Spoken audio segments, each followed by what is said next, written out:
1400 ans d'esclavage quand on additionne la traite arabo-musulmane. Shalom Yacharal, j'ai entendu le Créateur et j'ai entendu 1400 ans de servitude. Donc le Créateur, le frère, il croit en l'existence donc d'un Créateur qui régit tout, qui gouverne tout. Et donc sur les 1400 ans de servitude, c'est un faux narratif. On va pas mettre tous les Noirs dans le même bateau, ok? Les frères des îles, les frères de l'Afrique subsaharienne, ok, et les autres frères qui vivent aux quatre coins de la terre, qui sont les négroïdes, ils ne sont pas donc de la même génétique que d'autres noirs. Ça, il faut commencer à faire cette distinction-là. Quand on parle donc de l'esclavage arabo-musulman, il faut comprendre que ce sont donc des populations noires qui ne sont pas comme nous, qui étaient esclavagisés. Donc les Arabes, comme on l'avait l'habitude donc de le rappeler ici, sont également donc une population noire. Ok. Et donc eux, ils ont vécu donc leur esclavage. Il faut distinguer donc de ce que nous avons vécu. Donc l'esclavage que nous avons vécu, il y a un livre qui en parle.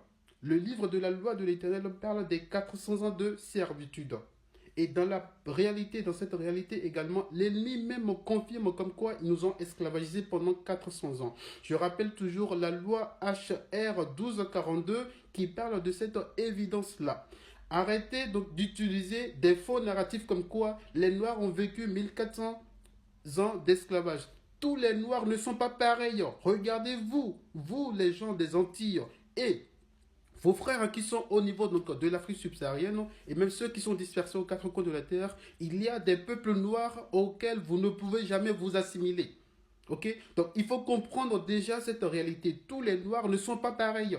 Il y a 18 nationalités noires dans le livre de la loi de l'Éternel, Genèse chapitre 10, cartographie, 18 types de noirs. Tous les noirs ne sont pas pareils. Arrêtez cette confusion.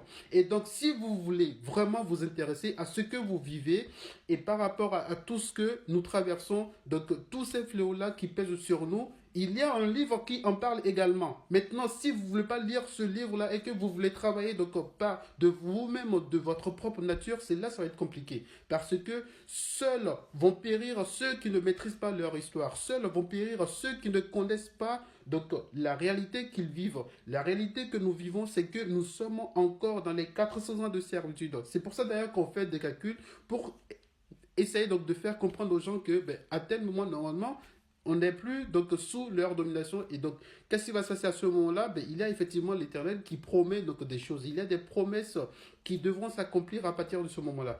Par rapport à la date récente donc de la date du 4 octobre 2024, il faut comprendre que c'était seulement sur la base donc de 365 jours à l'année.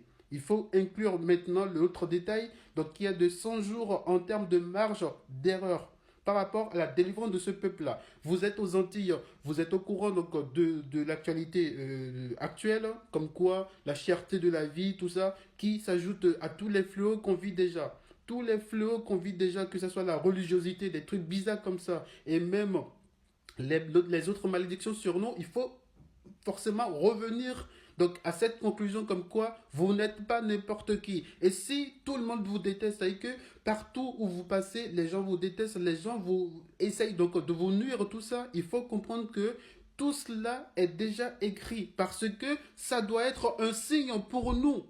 Tout ce qui est écrit et qu'on vit en... Pardon, je reprends la vidéo. Donc tout ce qui est écrit et que l'on vit, donc toujours qui se manifeste donc dans notre quotidien, il faut comprendre que tout cela doit nous servir de signe. S'il y a la cherté de la vie, s'il y a il y a ce peuple-là qui n'a pas sa propre monnaie, qui n'a pas de qui est caché, tout cela est écrit. Vous prenez le livre, donc, quatrième livre du Père Esdras, chapitre 7, verset 26 à 28, c'est ce qu'on vous révèle là-bas. On vous dit clairement que le peuple du Créateur et sa terre, les deux sont restés cachés jusqu'à ce que le Messie lui-même soit révélé. Donc au moment où le Messie il est en train d'être révélé, son peuple va être révélé avec lui et sa terre également va être révélée avec lui. C'est pour ça d'ailleurs que dans le livre donc, de Romains chapitre 8 verset 19, on vous dit que la création tout entière attend avec un ardent désir la révélation des fils du Très-Haut. Et donc Dans le livre donc, du Père Esdras, quatrième livre d'Esdras, chapitre 7, versets 26 à 28, on parle donc de cette évidence-là comme quoi le peuple va être révélé et on dit quel peuple, on précise bien quel peuple va être révélé à ce moment-là. Ce sont ceux qui ont vécu les 400 ans de servitude.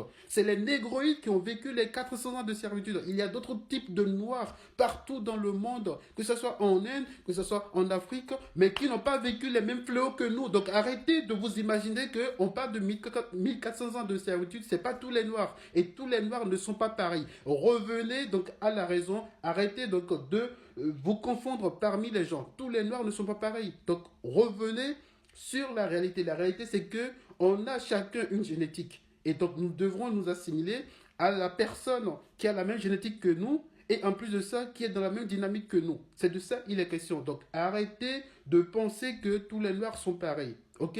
Maintenant, les noirs qui partagent la même histoire, qui sont donc de la même famille, qui partagent la même génétique et qui sont effectivement donc dans la dynamique donc, de retour, de revenir complètement à l'Éternel Tout-Puissant, il y a justement leur délivrance qui arrive au bout des 400 ans de servitude. C'est pour ça d'ailleurs qu'on fait donc des calculs. Et donc cette fois-ci, sachez que au bout des 400 ans de servitude, comme on l'avait annoncé, l'Éternel devra délivrer son peuple. Maintenant, restez donc dans la culture qui vous concerne.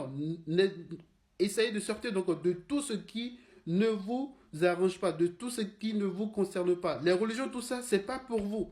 L'Éternel n'a pas créé de religion. Ça, je le précise toujours. L'Éternel n'a pas créé de religion. Il a créé donc un peuple. Il a mis un peuple à part et il lui a donné une culture, la loi, pour être justement la lumière du monde. Maintenant, nous, plutôt que d'être la lumière du monde et d'avoir la prépondérance, la prééminence et tout, ben, voici ce qui se passe. Ben, on est la risée de la terre et tout le monde cherche à nous abattre.